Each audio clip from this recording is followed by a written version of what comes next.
I think probably what I was astonished by is the fact that I don't think about her all the time now. I sometimes even feel guilty saying this. I think I can go a couple of weeks without thinking about her. I'm so sorry, Abby. I mean, what an admission. But, she's here in my heart and my soul and my bones and my work, in our home and in our lives. Welcome to Peaceful Exit, the podcast where we talk to creatives about death, dying, grief, and also life.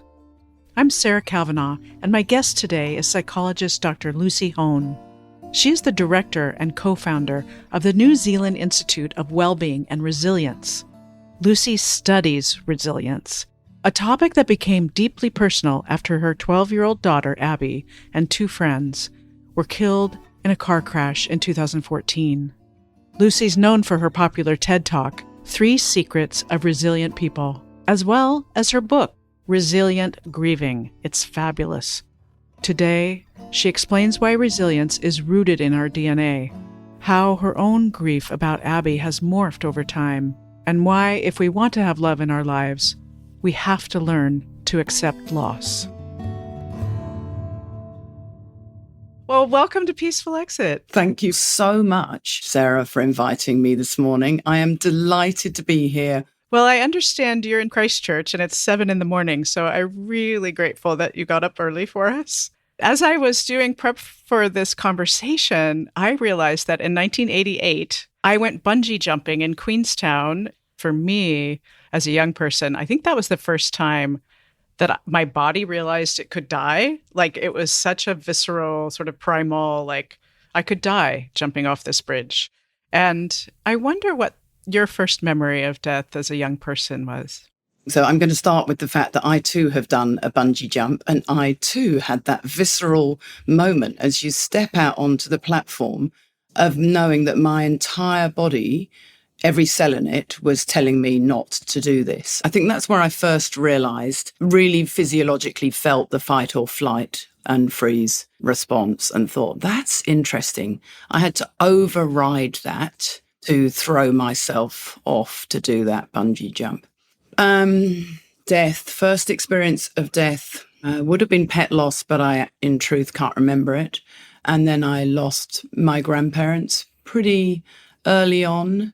And I didn't go to my grandpa's funeral because I was too young back in the day in Victorian England, because I'm English. So I have a very English upbringing with death. And then my mum died of cancer, like you, Sarah. And she actually died around the millennium.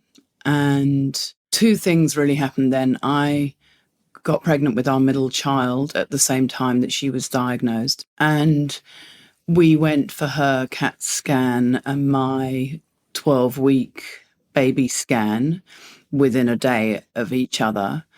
And she died 6 weeks before he was born. So it was really quick. And I had a 18-month-old that I was looking after in and out of hospital, pregnant with Paddy, traipsing around with Ed. And it was really, really tough. And that was definitely my first experience of harrowing grief. My mother died 5 days before our youngest was born, and I can completely relate to that. Let's talk about your fabulous book, Resilient Grieving, How to Find Your Way Through Excruciating, Devastating Loss. I added the word, sorry. But it is excruciating. It's so readable and so practical, and I love people who can take very complex subjects and really translate them for everyone. And you also give us so many options for action without judgment, and that feels so life-giving when oftentimes we think of grief as a passive state. It's being done to us, and we're suffering. And I talk a lot about grief, as you know, and I appreciate how much permission you give. And it's helped me in the last week. I lost my brother, and it's still very fresh. But you're really just encouraging us to be honest. And I think our culture expects us to bounce back, And we think that's resilient, is let's bounce back. You've had a couple days. What's the problem, right? But that's not how you write about it. Will you define what resilience means to you? Thank you for your words about my book. And here's to your brother. What is your brother's name? Richard. Richard. I always like to say people's names out loud. Thank you. Here's to Richard. I've got goosebumps. It is the most amazing thing about this work is that it makes you feel love. So I was a resilience researcher. I was towards the end of my PhD when our daughter was killed in a car accident. And we can come back to that harrowing journey. But essentially, my work has always been in that field of resilience psychology. And what I know from resilience psychology, firstly, I know that resilience isn't bouncing back. And actually, not everyone does know this. And even within the field of resilience, it is still very often defined as bouncing back. Not in my world, because you don't go back. And I don't know about you, Sarah, but I wasn't feeling very bouncy for about 3 years after Abby died. So I really take exception against the word bounce. I mean, it's just an absolutely appalling phrase to associate with acclimatizing and adapting to any type of potentially traumatic event. So let's get rid of the bounce. When you go through some major life transition, you don't go back. It shapes you. It changes who you are. I don't like to think of it as defining you because I think we can always keep redefining ourselves. But I really, truly think that we are who we are because of what we have lived through. Your life is transformed. Literally, your whole operating system is transformed because you now understand that these terrible things can happen. So that knowledge underpinned my own operating model when Abby died. But beyond that, I also I knew some so important things when she died. I knew to have hope. I knew that while 3/4 of people will go through a potentially traumatic event in their lifetime, the research shows that a very small proportion develop prolonged grief disorder, a very small proportion develop post-traumatic stress disorder, and actually a very big proportion of people 60% adapt and demonstrate resilience, and also around 60% experience growth from what they have gone through. So I guess as a researcher, I understood that in my bones, that somehow we could get through this, and somehow most people do get through their grief using pretty ordinary processes. No grief is ever the same. Every relationship is different. Every circumstance is different. We all adapt and process these harrowing events in our life differently. So I have 3 kids myself. I cannot imagine the pain of losing a child. Tell me about losing Abby and your dear friends Ella and Sally. Yes, thank you. So in truth, I don't feel the pain now. It's 11 years on, and I occasionally bump into it. The other day I was doing Pilates and they had beautiful music on and it was a song that really reminded me of Abby. And so I just stopped what I was doing and lay on the mat and had a good old cry. You know, I don't mind crying in public. She and Ella were 12-year-old bubbly girls who were at the start of their lives and had everything going for them. They had beautiful, charmed lives. I can feel good about that. They were both born in England and grew up in Aotearoa, New Zealand. Lucky girls had a very outdoor life, and we live in a small coastal village, and they had the run of it. So a pretty charmed childhood. And Sally was a dear, dear friend of mine, English too. And yeah, so I can hardly remember it, Sarah, the acute bit that you're in now. I found myself recently thinking, I wonder if grief is like childbirth, that you forget about how awful it is. And one of these days when someone close to me dies again, I'm going to be really berating myself for being able to talk so objectively about it. But we're a long way down the track and our life has grown around her loss. I like to sometimes say her name last thing at night. I whisper her name before I go to sleep. And she's everywhere in me. I've got a little A in my necklace here, and she is the pink dot on my jacket. So I am her and she is me. One bit about your story I find amazing is your ability to bring her body home for 4 days. And this is very unusual in the United States. And I wonder, is New Zealand different about, do they embrace this practice? And I love what you said about there's a time when you're together with the body of a loved one where you're ready to let it go. I feel absolutely blessed because we have lived here for the last 2 decades that I was able to do that. So the first time we brought a body home was my mum's body in England. And we did so because my sister Esther lived already in New Zealand. It was towards the end and she said, we'll bring her body home, won't we? And I said to her, seriously, are you baked? I think that's what I said to her at the time.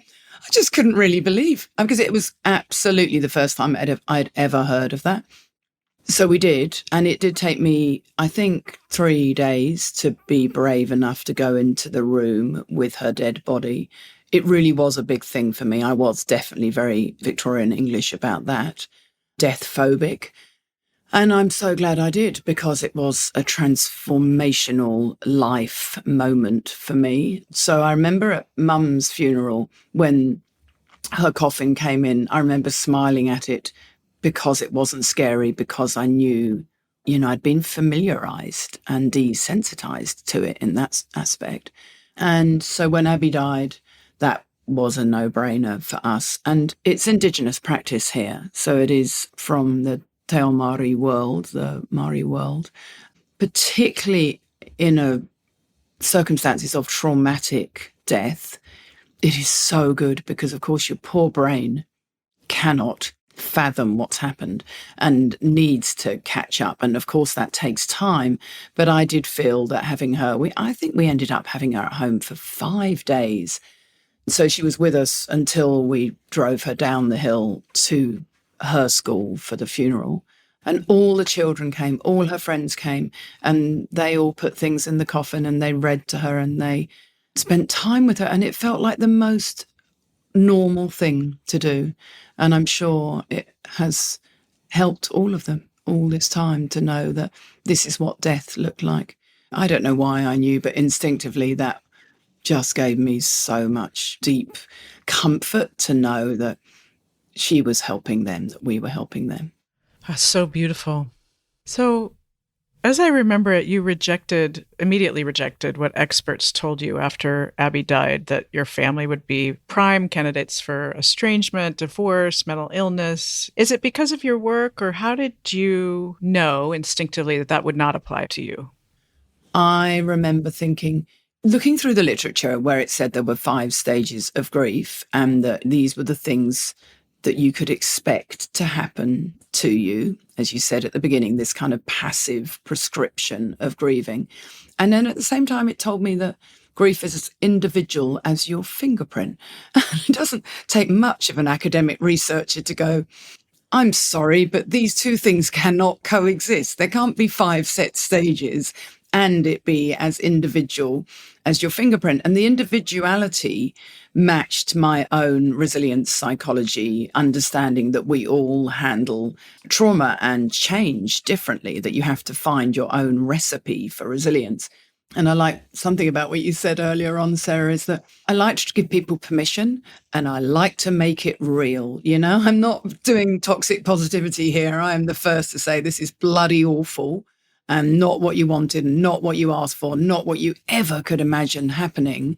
But the truth is that somehow people get through these awful times. Yeah. I love what you say about most people are resilient. And you might assume that's not the case, but I love that the research shows that. What did Abby's death reveal to you about your own resilience? And how has it strengthened, changed, weakened? I mean, it's been 11 years, you say. So has it changed? I wrote this book, a Resilient Grieving book, pretty soon afterwards. I finished my PhD. I was at the end of it when Abby died. So I obviously didn't work for 6 weeks or something. And then I found it really helpful to go back to work and just do a little bit. And then after that, I wrote the book. So my grieving was very intertwined with my curiosity and research and writing of this book. And I would say now, looking back on it, that having this kind of survivor instinct and having quite quickly developed feeling like I was on a mission is very typical of people when they are operating out of a resilient mindset. When I wrote the book, I was really worried that I would be slammed for putting more pressure on the bereaved. And I'm thrilled to hear you and so many others say it doesn't do that. It just gives a companion guide and options to those people who do want to take an active role in their grieving. I'm a person who likes to focus my attention on what I can control and then work out ways of accepting all the awful stuff that we can't control. But the hardest thing that I was unprepared for was the vulnerability that came from that sudden death. I read your book as you offer an option or an opportunity for agency, but then you say, if it doesn't work for you, be your own guinea pig, as you said. I think that's why it doesn't come across as this is, it's no longer the 5 stages of grief. It's the cornucopia of options that you offer. And as you spoke about going back to work a little bit, it's actually why you and I are having this conversation, because this is just a little bit of work I can do to start re-entering the world. I couldn't function the first month. And I think now I'm thinner, but I'm actually feeling like I need to start having these conversations again. And I love what you say, don't lose what you have to what you have lost. That was a beautiful way of putting it. You write about being surprised by your healing. Why did it take you by surprise? I have been astonished over the decade at how much we have healed. And I'm going to cry now because if I think of our family and my beautiful boys, our beautiful boys, we're a very different family. But my word, do we value each other? And that was what I was curious about at the beginning. Of all of our identities, for me, being a mum is my most precious and coveted one. And so I was so curious to imagine how we would end up as a family and what impact, long-term impact it would have on us. And so it definitely, we are a different family, obviously. I hated being 4. It felt such a square-sided number for such a long time. I'm so used to the 5 and the kind of irregularity of that.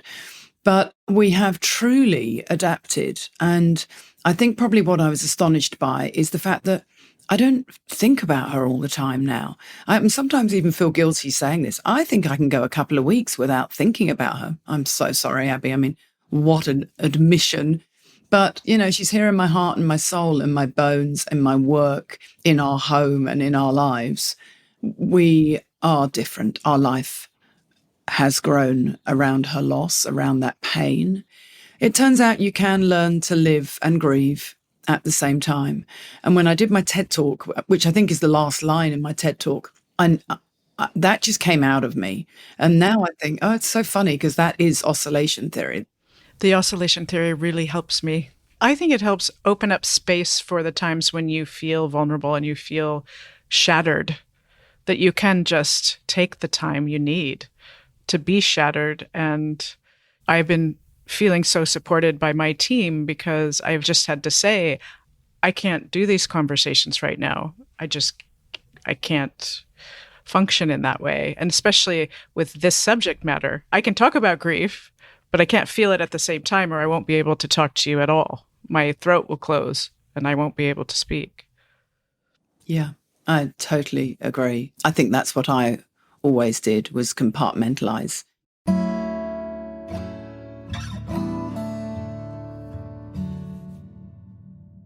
So in your TED Talk, you share 3 strategies of resilient people, and you pick 3, specifically acceptance, choosing what you can change, and a question that's so key. Actually, I've been using it since I read your book. I love this question. So would you share what 3 you chose and why they sort of rose to the surface? The first, I think, is about expectation, because the first one is essentially that suffering and struggle are part of life, that sadly tough times come to us all. And if you know that, it prevents the why me question. So it stops you from feeling singled out and discriminated against. So that's really important because it allows the self-compassion. It allows you to go, okay, everybody suffers. I'm not alone here. How am I going to get through this? What do I need to do to help me get through this tough time? So that's the first one. And then the second one, I think you're right, is completely about awareness. You want to get really selective over where you are focusing your attention, become acutely aware of whether you are just getting sucked into that negativity bias or whether you can also focus it on what still matters, what you can change, what you've still got, what is helping you, and just shift that bias away from exclusively being stuck and consumed by all of our difficult, challenging, negative emotions, which of course are abundant when we're struggling through tough times. And then the third is this incredible question, and it comes from cognitive behavioral therapy, and it teaches you to ask yourself, is what I'm doing right now, the way I'm choosing to think, act, or be, helping or harming me in my quest to get through this? And if you've been using it, you and I both know that what's so potent and amazing about it is, firstly, it puts you back in the driver's seat, but also you can apply it to everything, to the, should I have cream in my coffee? Should I have the fourth glass of wine? Should I go to the trial of the driver in our case? Should we meet him afterwards for a restorative justice session? So it has saved me in the most profound moments of my life and in the everyday. So I think that it's the thing I get most correspondence about, Sarah. I honestly get someone writing to me from somewhere in the world on some platform or other about how it changed their life every week. It astonishes me, the potency of it. So I'm glad that you're using it too. It's a beautiful question. And I think, sometimes going back to work too soon is harmful, or staying away too long. It allows us to find our way. And that, as I've said, is what all of my work is about, is helping people find their way through whatever they are facing to better days ahead. And so it literally, by asking that question, you can go, should I stay at work? Oh yeah, this is good. Should I stay at work? No, I need to go home. So it is deeply personal. And I think it does connect you to your values and it provides action. So it's got that kind of acceptance and commitment therapy underpinning. You have a wonderful chapter too on positive emotions, and you talk about needing hope. How can people in those early stages when it's so hard, how do you identify hope? Most people think that their grief is going to consume them, that there's no way through it. And everybody seems to think they need counselling. And so I think my job has become to lay down the evidence for people and demonstrate to them that resilience is in your DNA, that actually we are hardwired to cope. For myself, it was thinking about the fact that even losing a child, even being that mother, that's baked into our DNA. From a sociological point of view, we have done that since the beginning of time. And so my work is about giving people hope, laying down the facts and evidence to show them that they can get through it, that other people have got through it. And we are just launching the Healing Room, which is a narrative writers community. That's me creating hope, gathering people together so that they can share all the myriad of ways in which they are slowly adapting to their loss and coming to terms with their loss. So, yeah, it's just believing the science for me is how I try and be a hope monger. I like that, hope monger. Say more about the healing room. There's something about a community that makes people feel less alone, that validates their own messy experience. There's also an amazing thing about being in an online global community that widens that perspective. So like, wow, all humans feel this awful thing that I'm feeling. But also by being online, there's something less blatant than being right in a room in group therapy with other people. So you've just got that screen between you and them, which is kind of protective and gentle. And so you are once removed from other people's pain, but you are bearing witness. We've just opened up expressions of interest last week and we've been inundated. So by the time this goes live and people are listening, it will be up and running. So if you go to drlucyhone.com, that's my website, sign up for my newsletter, but you'll find the healing room there.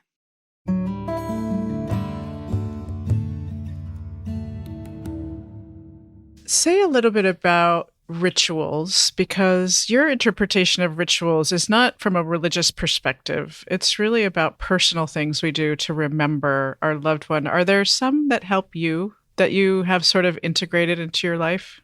Yeah, I think firstly, it's really important for everyone to know that rituals are absolutely vital for our mental health throughout the lifespan, whether you are grieving or not. So that making your coffee, standing in the shower, saying hello to the mailman, whatever it is, these things become islands of certainty in a very uncertain world. And in my new book, we should talk briefly about that at some point. Yes, go for it. My new book is called How Will I Ever Get Through This? It's about living losses, the grief associated with all of those other life-shattering losses that we go through, whether it is divorce or dementia or infertility or job loss.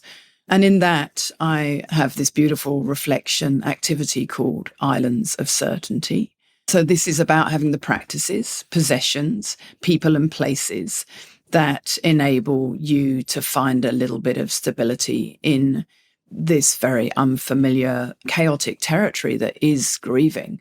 One of the things I do that I really love, because it connects me to Sally actually, is I gather foliage when I'm walking in the park and walking the dogs in the evening. She was a florist and she was a gatherer. So that's my connection with her. And I bake my mum's almond cake and think of her and do so many little things with Abby. We have these incredible dots in our lives that were on her coffin and now are scattered throughout our lives. And I think that's probably why the publishers put them on the front cover of my new book. And so the importance of rituals is that they are these small, practical, maybe private, maybe infrequent, or maybe everyday rituals that we do that connect us to those that we have lost so that we still feel connected with them and that they are still part of our world. It feels adjacent to mindfulness too. You know, it's sort of a moment of mindfulness about that person that you love. What is your definition of mindfulness and how it relates to grief and resilience? Yes, so mindfulness is self-awareness in being fully present in any given moment without judgment. And I think I didn't understand the without judgment bit until Abby died. And that is, now I equate that to the not beating yourself up because you are crying while buying your petrol or whatever you're doing. And so it is about accepting. We somehow just have to accept all of everything that life will throw at us. And I know that is hard. And I have deep compassion for anyone who is going through their worst moment right now. And I don't say try to accept all of it in a flippant way. But what life has taught me, what Abby has taught me, is that is what living a full life is about. That is what loving is about. That is what attachments are about. That if we're going to love and attach, If we're going to love deeply, then we have to accept and acknowledge that we are going to grieve, because there are going to be losses too. And I don't want to live in a world where I don't have love. So I have to accept loss. I love the section on strengths. And one of the things you give us is a beautiful pathway to figure out, like, what are our own strengths and how do we tap into those and recognize that we are all resilient in some way? It's such important work, this, isn't it? And when I run workshops and I ask people to put their hand up if they know their strengths, nobody puts their hands up. We're so reticent to acknowledge that we have strengths. And yet, if I asked you what your weaknesses are, we're all so good at listing them immediately. And yet, actually, I'm a firm believer that we need to focus our attention on what is right with us, what we can do, who we have got, and even what they can do. Because you and I both know that one of the big challenges when we're grieving is relationships. At a time when we need other people so much, we are so challenged by our nearest and dearest. So even that is taking a strengths-based approach to ask yourself, okay, this person is completely driving me nuts, but what can they do? What are they doing? How can I ask them for some help? It's not toxic positivity, but it flips you out of the deficit zone where you're only looking at everything that is wrong. And my word, when we're grieving, there's a lot that is wrong in our lives. And it encourages us to notice all the good that is going on. And so, as I write about in Resilient Grieving, that can be those moments of pride when you notice that you have got out of bed, you got dressed this morning, you brushed your hair maybe, you might even have got to the shops, you might have put dinner on the table, you might have packed the kids' lunch boxes, you might have spent 2 hours at work. In your case, Sarah, you've done a whole podcast. These are good things. And it's really important for our poor grieving brains to let those good things in and to notice them, shine the torchlight of your attention on them and amplify them. Don't quash them. Don't feel guilty about them. They are as much part of your evolutionary DNA for grieving as all of those challenging negative emotions are. You mentioned relationships, and you write of disappointing relationships. We can't expect others to know instinctively how to help us, what to say, what to do, when to call, when to leave us alone. How can we adjust our expectations and not become too disappointed in loved ones who don't show up in ways we want or we need them? I think the main thing to understand is that friends and family and colleagues and counsellors, all of these people disappoint us in our grieving. That I'm talking from a research perspective here. In fact, what we do know is that our number one form of support, our favourite form of support when we're grieving, is pets. And that's very telling, of course, because they can't talk. And I think that is the problem, isn't it? That people either show up and do the wrong thing or they say the wrong thing. You know, my starting point is for anyone listening to understand that if you are being challenged by your nearest and dearest when you're grieving, that is so typical. We see this all the time. The research backs this up. Other people can be so challenging when we're grieving. So let's start with that. And then my next step is to say to people, it's okay to press pause on any infuriating relationships. Like, truly, you know, is it helping or harming you? Seeing that person every day, you are allowed to say to them, you have to find the courage. Grieving requires so many micro moments of courage. But I think you do have to put yourself first and just not answer the text or just send them a love heart back or do what you need. And then my next point is actually to say to people, don't expect those who are supporting you to be mind readers. Tell them what you need. Do you need practical support? Do you need an emotional shoulder to cry on? Do you not want to be hugged? Do you need someone to go to the accountant with you? So there are just so many different forms of support. And I think what often happens is we expect someone to give us all of the support. Yeah, my brother was wise. He said he didn't want to take care of other people's feelings. And I think that sometimes that happens when you're grieving. People show up with their own story and their own feelings. And you do talk about that in your book. And I so appreciate that. Is there anything you're grieving right now? I live with my boys not present, and I live with the absence of having girliness in our world. So those kind of holiday times, I really miss Abby more. And as our boys are growing older, they are starting to understand that and be a bit more receptive to letting mum do her kind of Christmas Day things to get the decorations out and do the big meal kind of thing, because they just didn't get it and didn't really care. And so I do grieve her then.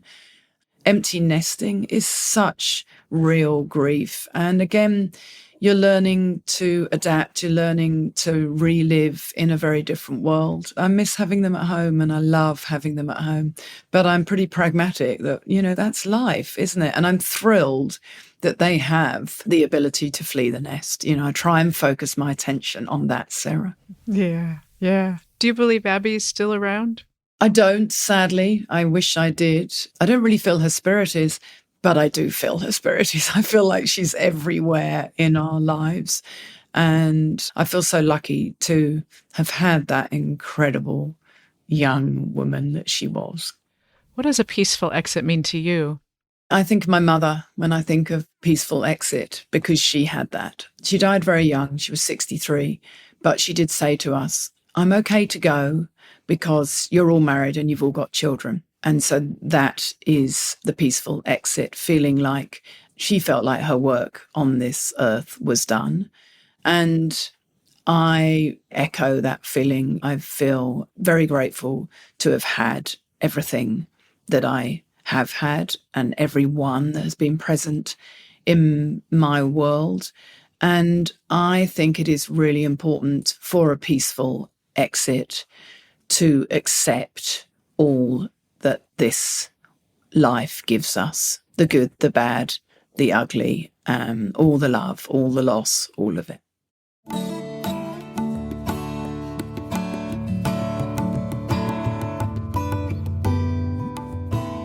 Thank you for listening to Peaceful Exit.